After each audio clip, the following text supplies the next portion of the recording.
Welcome everyone to another Empires and Puzzles Books interview video. I am JekylandHyde, Jeff, otherwise known as Empires and Puzzles Books Online, and we are jumping into yet another interview with another interesting character, player in the EMP world.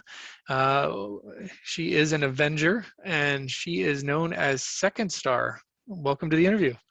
Thank you. Hi. All right, so we're going to get to you being an Avenger in a moment. Now, part of the interesting thing about ScndStar is she's played on most or many of the top alliances and pretty much has either been in alliance with or played against most of the people we've interviewed thus far. So she has gotten around the EMP world a bit and has seen many different aspects of this and has been playing since the beginning. Is that correct? Yeah, almost. I started in October of 2017, or maybe a month before that. All right, so it was out for a few months, but Mhm. basically in at the bottom floor.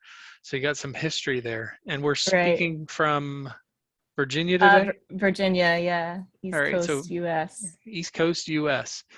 All right, so you bounced around a few alliances, got to meet a lot of great people. How does that lead to becoming an Avenger? That was it is a kind of an interesting story. I had taken a break from top 100s. I'd gone back to school last fall, and I didn't know how much time that was gonna take in my real life. So stepped back from the game, and I happened to retire to a little alliance where UCLA's Dater had also retired, and we were having fun, rarely signing on and hitting baby titans, as we affectionately call them. Sure. And every once in a while, the Avengers, this was still when they were not newly formed, but they were still evolving to what they are today. And every once in a while, someone would have a crisis, have to step out. And I somehow, over the course of that semester, became the honorary temp player for them. I would see UCLA and Data on the YouTube and say, hey, do you need somebody? She would say yes, and I'd hop in. And that went on for actually most of my fall semester. I'd hop in for a week here, a week there, and realized that I had not played that seriously in a long time and had a lot of adapting to do. And in January, my school schedule got a little calmer, and UCLA took pity on me and let me come in full time. So I've been here ever since. So you're literally the substitute teacher that got hired for the full-time job. Something like that. Yeah. Yeah. All right, excellent. So before we get into the meat of everything today, is there anything you want to say about any other past alliances or experiences you've had with other players? Gosh, it's been quite a ride. I've definitely been around, and I have enjoyed everywhere I've ever played, genuinely.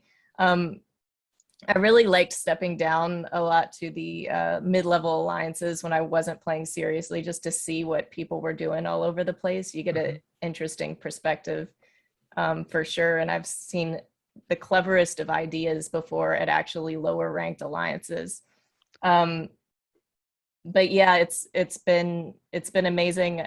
I would like to say that I think a lot of people don't join these higher alliances because they think that there's all this pressure. And I've heard you and others say, the pressure of being at the top, this, that, and the other.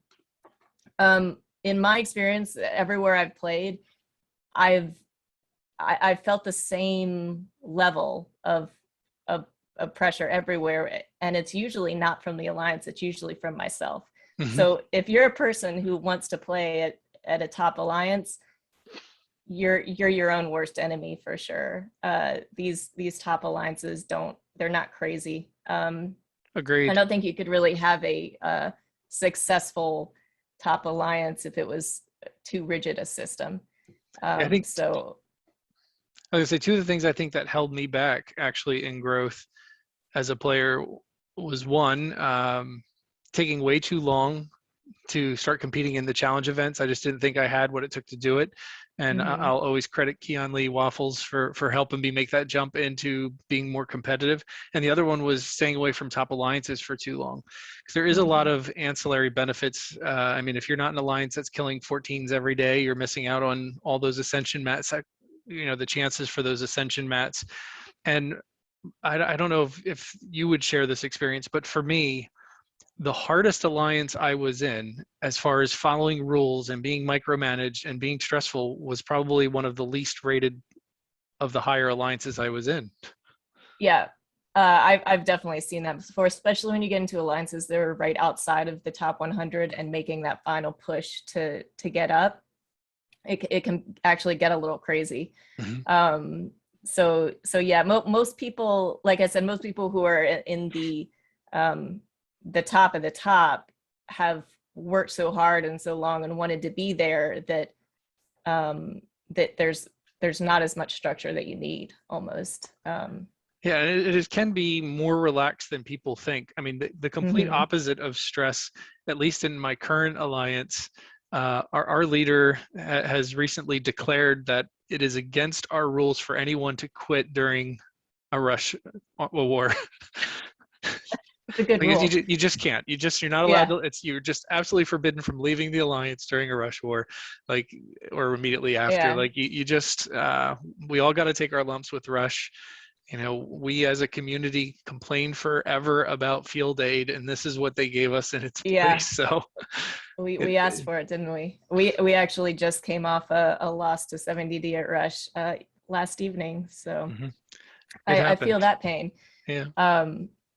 Yeah, it's I think the biggest rule we have going, like the most enforced strict rule we have going in the Avengers right now, is to not hit the Titan. Is to Uh-huh. limit your Titan hits in one way or Ah, the other. So and that's going to get totally broken next month. of course, yeah, of course. I'm being serious about the new hero of the month. Yeah, yeah. Yeah, I've heard it's the rumors. it's going to be awful. We will now be using, just if you haven't heard, we're going to be using ice against every single Titan, and we're going to be all in the hundreds of thousands of points, and it's going to be ridiculous. So they are breaking Titans drastically. So actually, one of the things I do, and you'll probably find this clever, against fire Titans, because we all know how quickly they go down. Right. I generally hit them with only 3 heroes.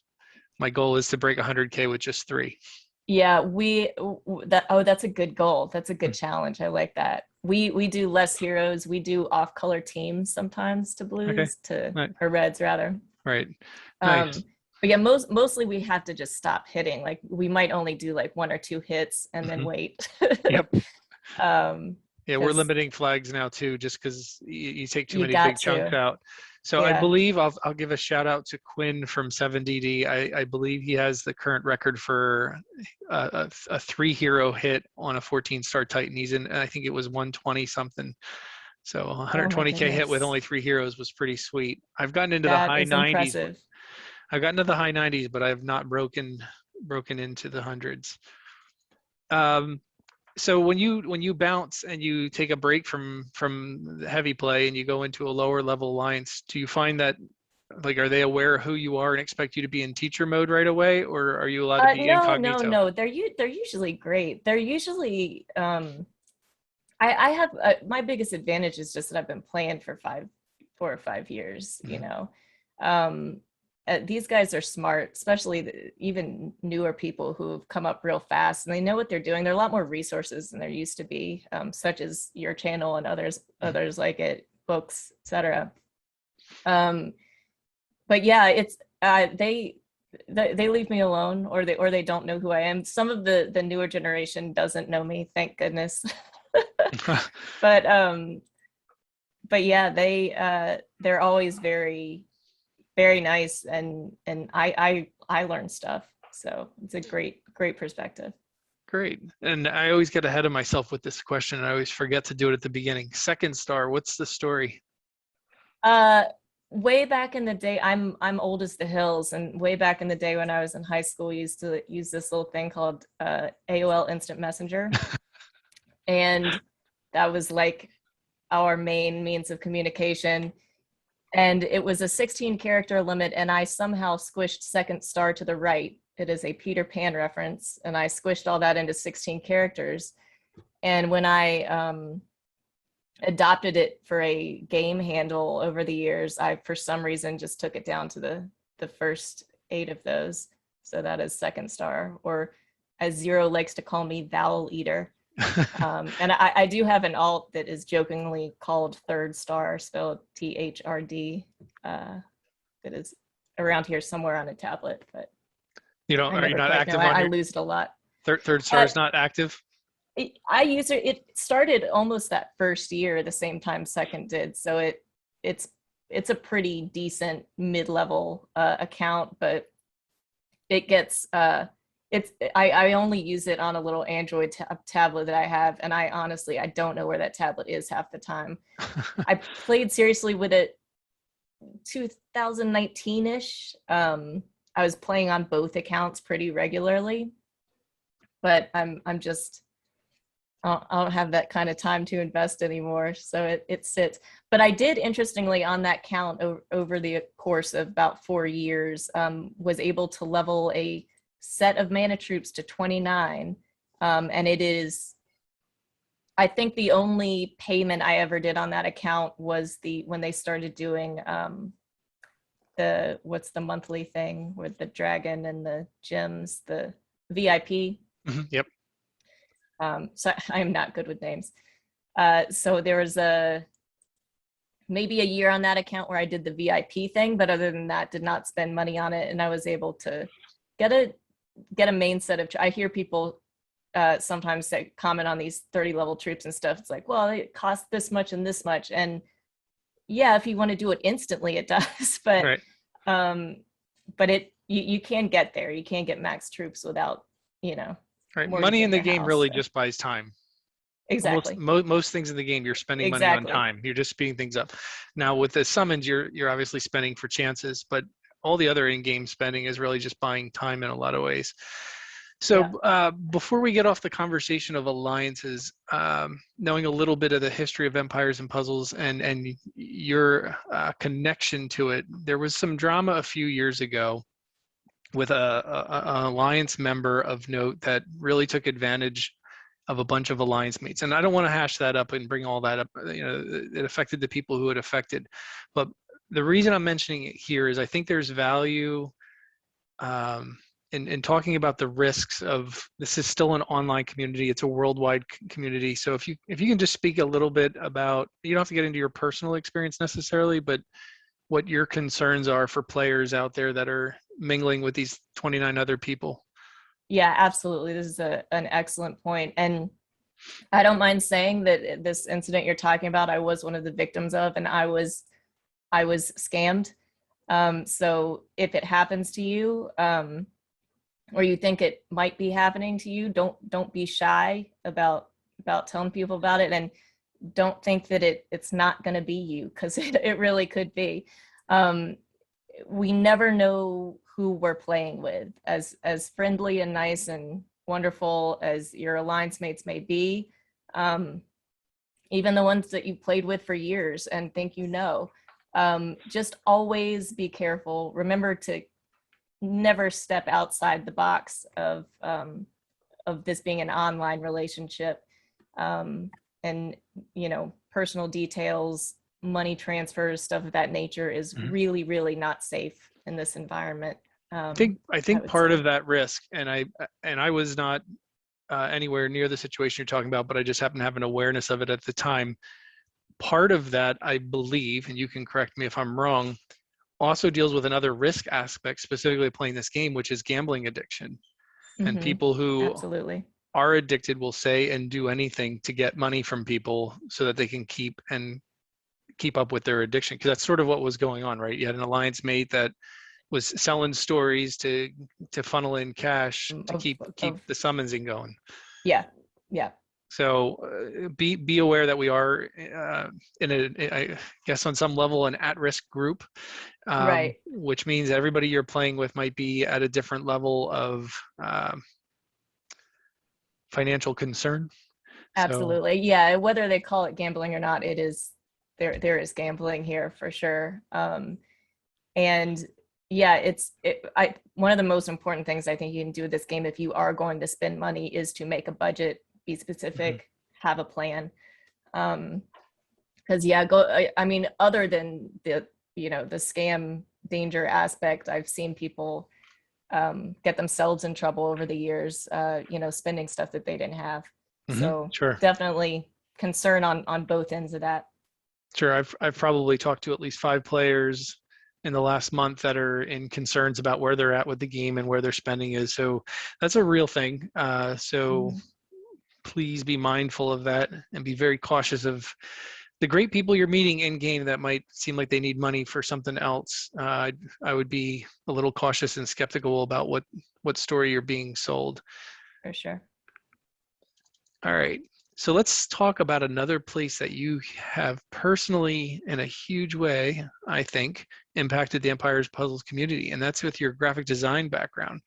So a lot of these charts and graphs that float around the world, I'm just gonna, as we're chatting, I'll put some of these up. But you are responsible for putting these out into the world.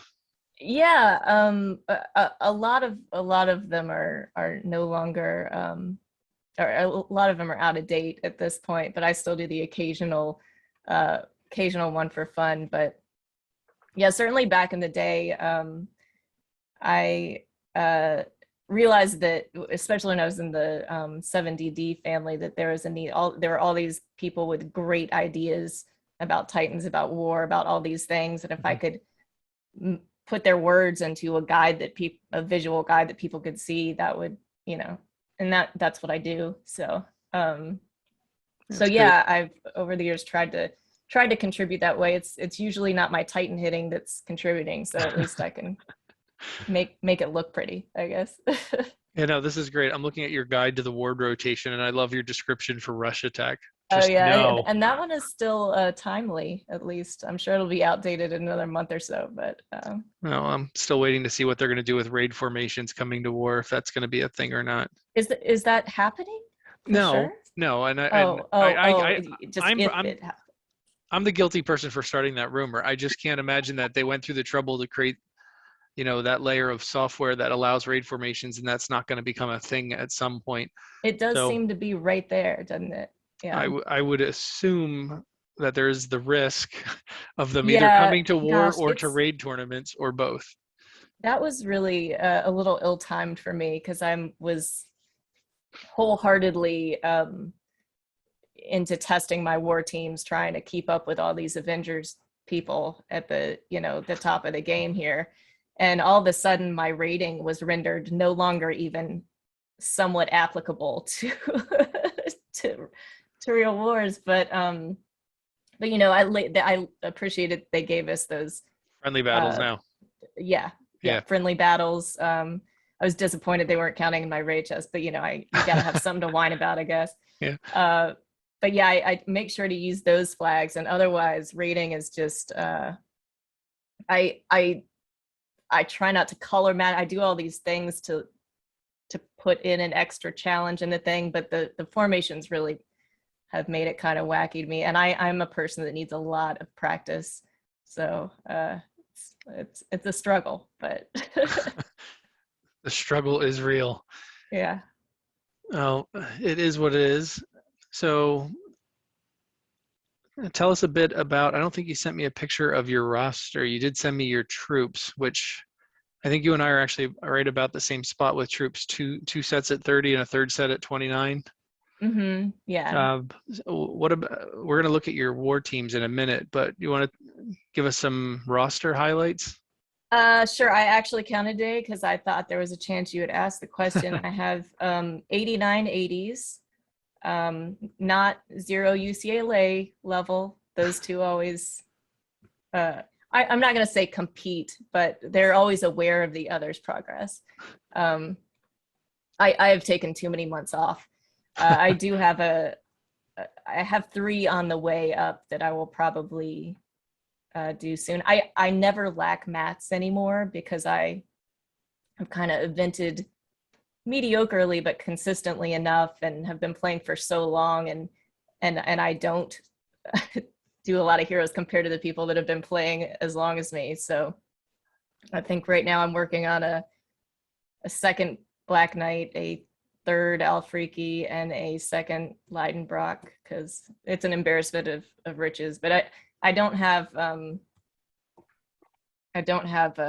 Krampus or various other things that my team would really love me to have on my defense in certain occasions. So that kind of makes up for it, I guess.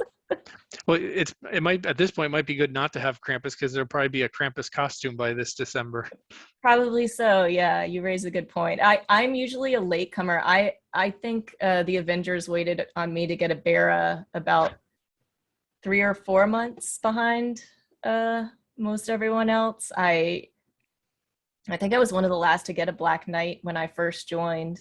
I was 5 months after the initial thing. I don't, I don't pull like I used to. So it's interesting, but I have plenty. I keep up, but not over that 100 mark that I've been hearing lately. So. Yeah, I'm not even sure. I actually just this week I leveled my 400th hero. I did 401 today, but I'm at 107. Congratulations. Yeah, it's insane. I don't know how many I'm at with all the. I definitely have an army of 4 stars and an army of 3 stars. I'm not one of those people that never. I had 3 stars ready when those tournaments started. Mm-hmm. But yeah, I'll have to do a count one day and see how many total for sure. Yeah, Bara was the only 5-star from Valhalla that I don't have, and Small Giant being Small Giant, they didn't still have not given me Bara, but what they did is threw out Sam and Loki, so there's another hero I don't have from Valhalla. Of course. So so there's at least 2 options, one of which I never want. Right. But, yeah, makes you feel better. Yeah, it was Bara for me, and I don't have either Loki. wow. The Miss or the Mister. Yeah. And yeah, I guess I don't have the salmon either. So no Lokis in my roster, but did finally get my affectionately named Butterfly Princess. I used to go in Pier and scream for her when I didn't receive her every month. But. So she was your costume Leonidas for me. I keep screaming for. Yeah. And costume Leonidas is also my costume Leonidas. Cannot get him. Do not have CCAD. Did you see I'm missing a. Go ahead. Sorry, go ahead. You were saying you CCAD and who else? Costume Leonidas and CCAD. I was just going to say that there are a lot of heroes my teammates wish I had for sure. Sure, no doubt. So did you see the update on the Small Giant forums today about costume Leonidas? No, something about Thorn? Was it something about Thorn? Well, somebody pointed out that with the costume event today, the featured heroes were already featured before, so they rotated through. So somebody called them out on that, and they said, "Oh yeah, we forgot to add the new costumes in the rotation." But they will be featured now in September. Is that what? That's yes. What I skimmed. Yep. So Thorn and Leo should definitely 100% be featured next month. But you know what? Now I'm thinking about that, that's a false statement that they made, because costume Marjana was featured the first weekend that they came out with them, because that's when I grabbed her.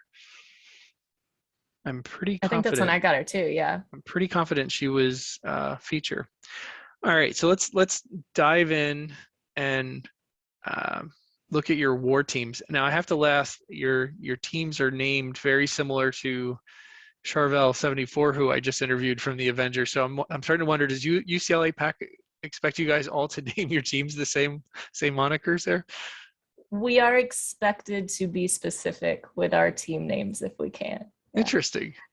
Just because if you're going to go to the trouble of designing pre-building teams, you should really know what they're for. It's easier for us when we go to call things and do and whatever our war strategy might be. It makes it easier to have things kind of pre-labeled. Yeah. That is awesome. And here I thought I was just teasing you that you guys happen to have similar naming conventions. Although I hate to say this, and I hope it wasn't because of me, but I was doing that before.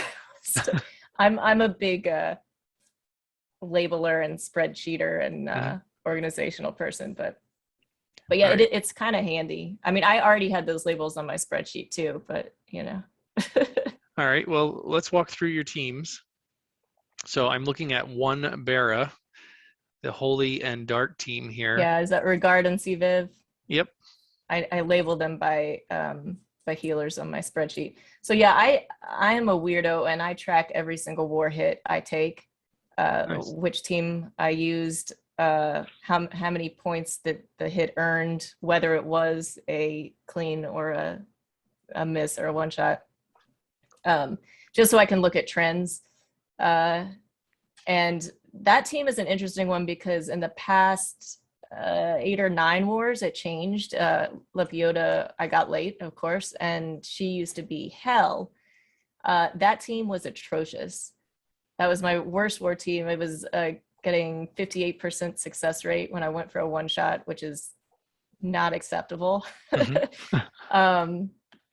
And since I've replaced Hell, poor Hell, I still love Hell and of course use her very fast, but when I replaced the average Hell with the fast Lepiota, that team is up to an 85% success rate. Nice. It's gotten 6 of the last 7. Not enough data really to analyze yet, but you know. Yeah, speed matters, that's for sure. And Lepiota Yeah. is fantastic. She is my new favorite hero. I Yeah, keep saying that, but I hated for it to be a speed thing, but I think it was that simple a speed thing. I'm also tempted on that team. I got another Leidenbrock, and when she's done, my problem now is dispellers. She's so obvious. Dispellers are back in vogue and whatnot. But I'm tempted to get Viv out of there as well. We'll see though. yeah, I'm missing Viv as well. Yeah, I do. I do enjoy her, but even with costume bonus, even with having, I think I have Odin on that team trying to bump her mana speed, it's still too slow. I'm very much a speed snob in this game. I'm a speed snob on offense for sure. Yeah. To me, the 9-tile teams are too slow. I'm trying to get down to 7-tile teams. So yeah, right. There you go. So now, interesting on this team, you have Thor, who was kind of controversial. I don't know if they're still controversial, but people were really upset that he does not hit so hard on the first hit, and then you got to kind of. Well, he doesn't hit that hard on any of the hits. He's hitting the same. It's just how many he hits, I think, if I'm not mistaken. I don't mind that. I am rarely using heroes that hit because they hit really hard anymore. Like that's usually not why I choose a hero. Most of my snipers are on the bench. Mm-hmm. Thor in particular is on there because he's yellow, and I have we'll see in a minute a lot of heavy yellow teams, so I am somewhat limited by my choices there. But I still pay attention to family bonuses, and him and Odin do something that's not very significant, but I pay attention to things like that on every team all the time. I just think any odd that you can stack in your favor, just the harder I work, the luckier I seem to get, I think is the quote from some ex-president. Everything on all of these is taken into consideration down to like the most minute detail, including the fact that Thor and Odin have some kind of, maybe not family bonus, but it's one of those season 3. I think it is considered a family bonus. Yeah, or realm bonus. There you go. And I had I chased the Wonderland family thinking they would be the mecca of defense once upon a time. Rainbow team, all the family, fast mana, increased critical chance, all those good things. And they're terrible on defense. But the unique way that I found to use them, they're actually an incredibly fast farming team, depending on the levels that I'm farming. That's a good point. Because every tile on the board is critical, and they boost mana speed. So even though they're not all fast speed, between the mana boosting from the family and the critical boost from the family, they're actually incredibly fast, depending on what levels I'm farming. So yeah, that's a great idea. Great idea. Jabberwock is one of my favorite heroes, mainly just because I got him off an accidental token pull. I guess the event was going on at the same time as the seasonal summon, and I intended to use, I don't know, I was intending to do a summons in the seasonal summoning, and being me, I clicked the wrong one because I wasn't paying attention, And in a one single pre-poll on the wrong summons, I got Jabberwock. So yeah, that happens all the but time. right, yeah. Well, it's amazing. I've been a notoriously lucky player over the. My job in the Avengers is to sprinkle lucky fairy dust over people before they take their war hits. There you We go. have our Titan experts and our war experts and our mythic experts, and then there's me. I just like sprinkle. All right. So did Fairy you just dust. out the Avengers? They're at the top because of fairy dust. Is that really what it comes down to? It's possible. It's possible. We have been doing really well lately. I don't know. All right. So looking at your next war team, again, holy heavy, not a surprise with what's going on in the current meta. And this is Right. Chubera plus Odin.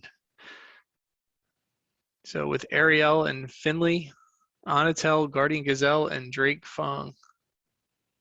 Yeah, because the Gazelle Ariel. Yeah. That's an okay team.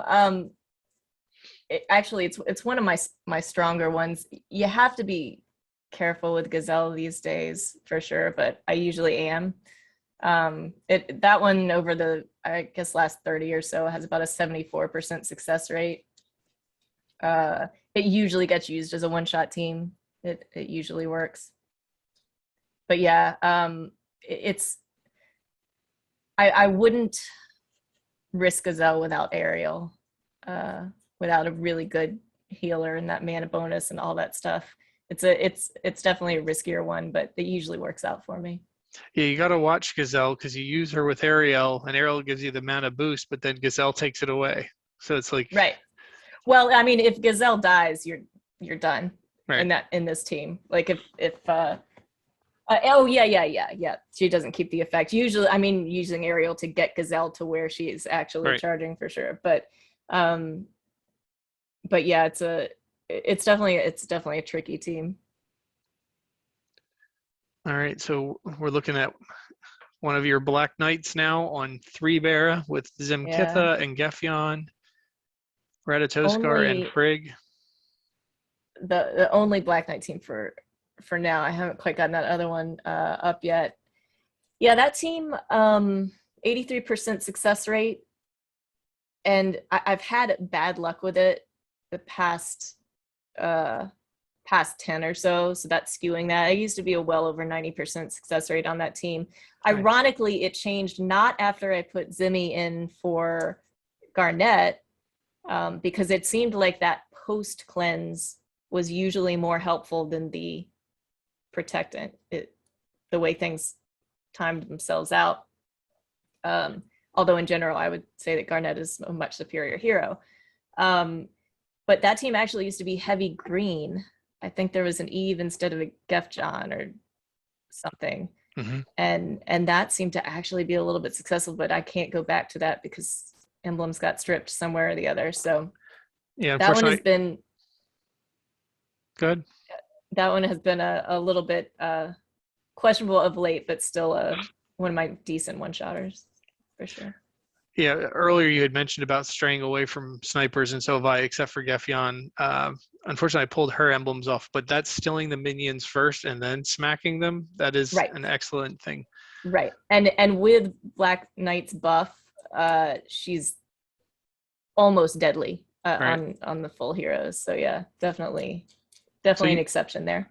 Now you are dealing with dueling buffs there, with Zemkitha giving attack boost. Yeah, and Black but Knight. because she's fast and he's average, it usually times itself out that I can do her. She's there for the cleanse, not for the attack buff. And since he is slower, it usually works out that I can do him after her and replace her inferior attack, I guess. Which it is a pretty miserable attack. It's only like 20 or 25 or something, I think. But yeah, she gets replaced as soon as he's charged for sure. Sure. Yeah, at least the mana speed's working in the right order for you. Right. Not overwriting in the wrong direction. Yeah. So team 4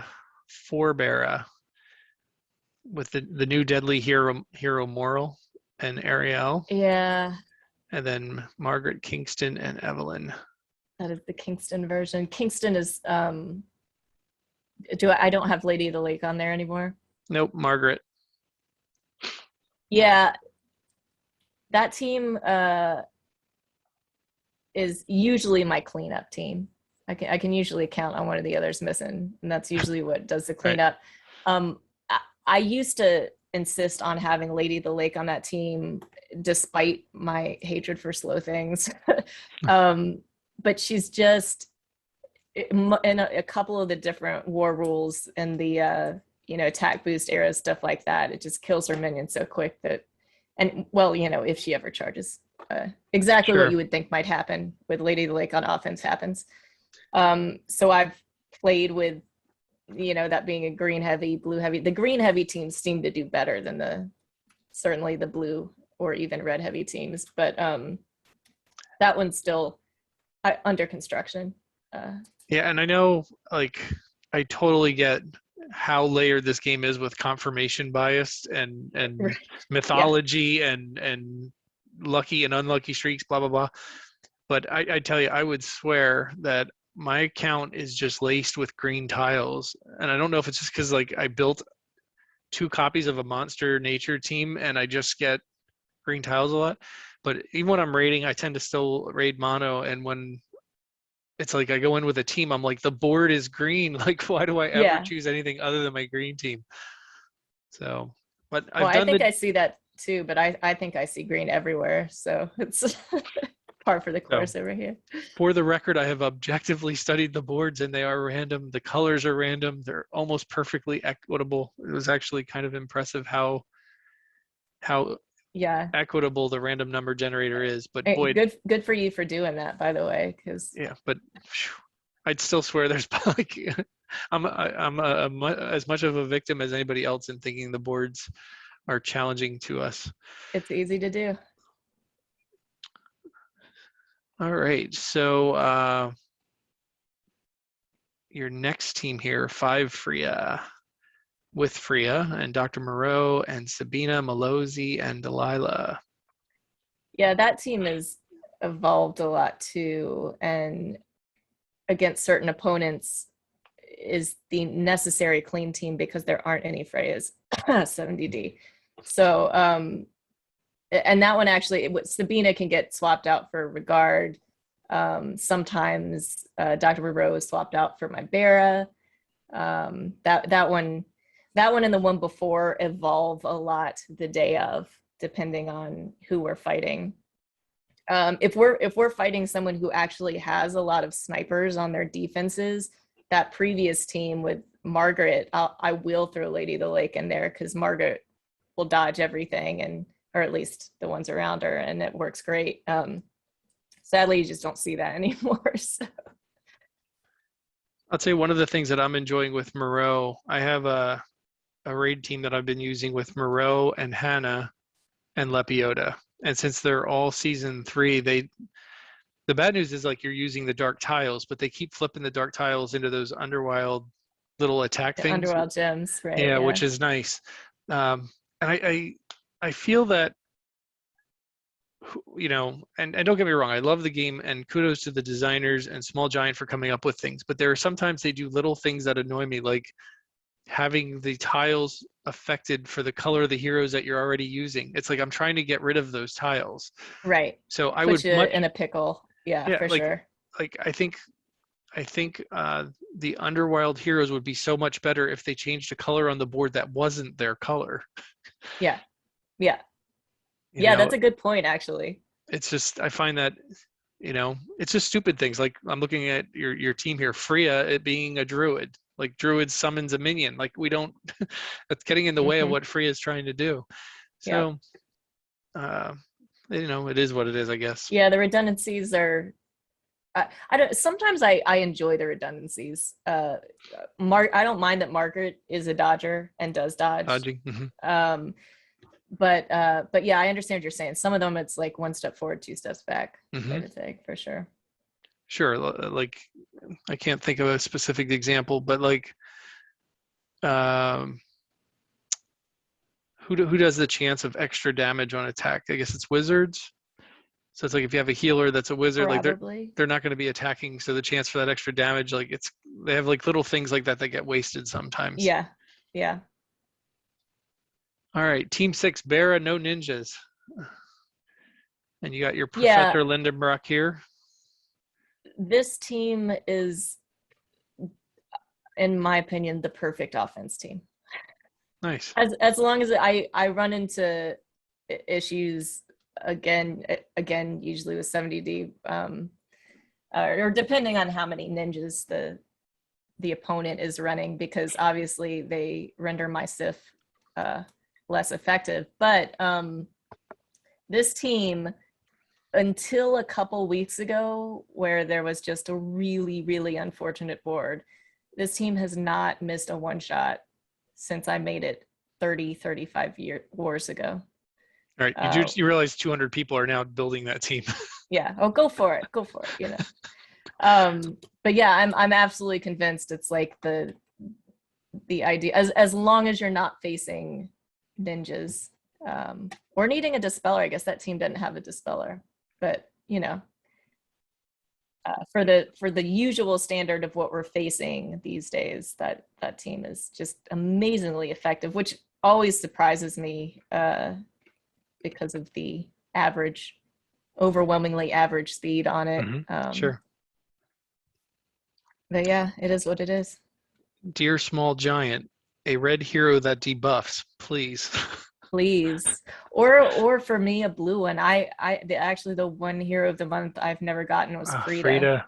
Yeah. So I guess I could buff Sonya up with some emblems or something. But yeah, I really don't have any blue debuffers either. So Sonya with a limit break and emblems. right.